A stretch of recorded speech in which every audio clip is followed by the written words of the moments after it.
What's up, you guys, and welcome to this week's YouTube video. I'm going to be talking about working from home. I know a lot of us are doing that right now. We're having a lot of challenges. Home is kind of a place for relaxation, a place to disconnect. And work, we're very focused on productivity and being the best we can be and being fully engaged. The actual contradiction between those two, being in the same place, is where we see a lot of ourselves today. No words can be said. Amazing. Thank you so much.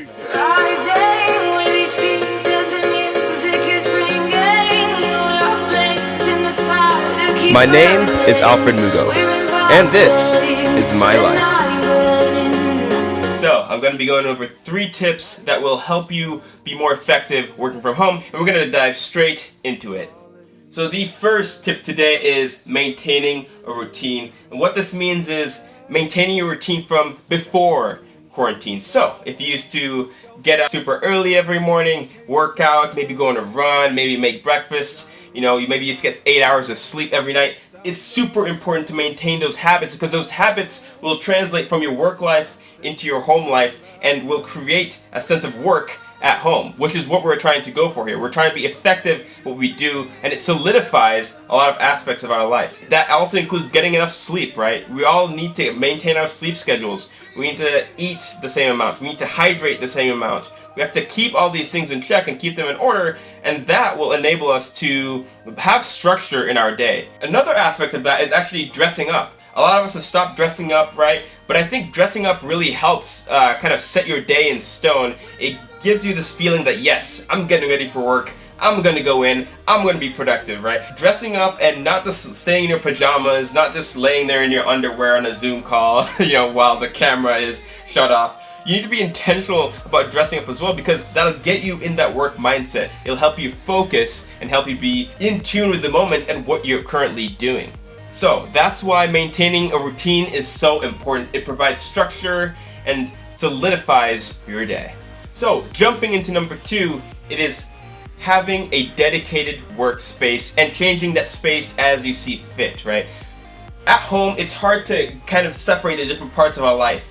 What I've tried to do is, I eat breakfast in one spot, I'll come do my work here. In the morning when I'm working out, I'll set up a nice mat out here, and that's where I'll do my gym work, and I'll be in my gym clothes. Having these separate spaces in your in your home and compartmentalizing them will help you be more effective in what you're doing at that specific moment and maintain that structure in your day that we were talking about earlier. The difficult part about this is that some of our workspaces are not optimized, right? Like, we have a lot of distractions in our desk. Maybe it's the phone, maybe it's the computer, maybe it's having the extra tab open and not having the coworkers looking over your back while you're trying to watch some YouTube or whatever it is, right?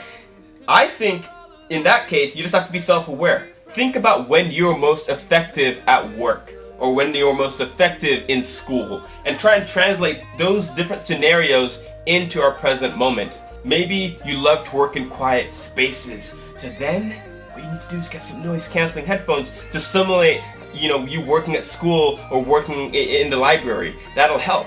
Or maybe at the same time it's changing your workspace and that's leaving the home and actually going outside. Obviously 6 feet apart, because we're conscious about that.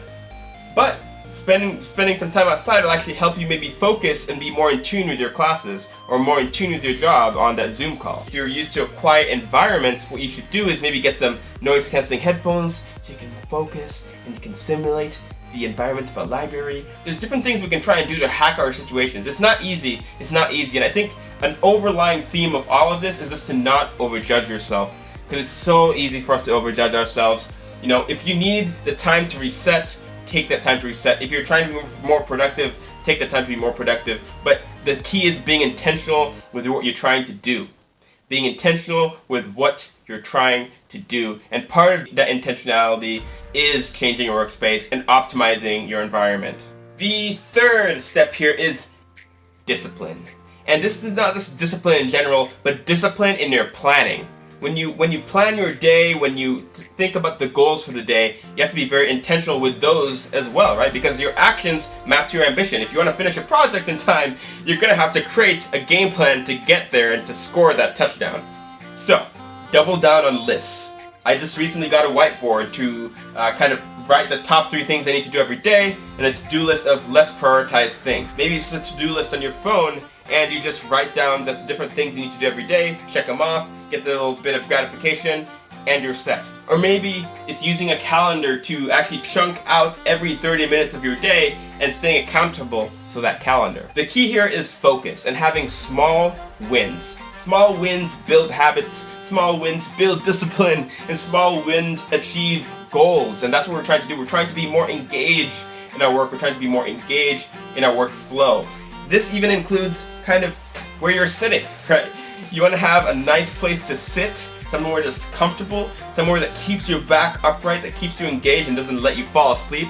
So probably not doing class on the bed, just because that might make you tired, that might make you pay less attention. Super easy to just pull your phone up and go on Instagram. And it also includes other things like just focusing on drinking water, right? Having a water bottle by your side. Maybe you're super used to that at work, but at home, not so much. You're just used to coming home and going to bed. Without discipline, none of these other things are possible. Having a planner, planning out your day, setting goals, all of that will help you hopefully be more effective working at home.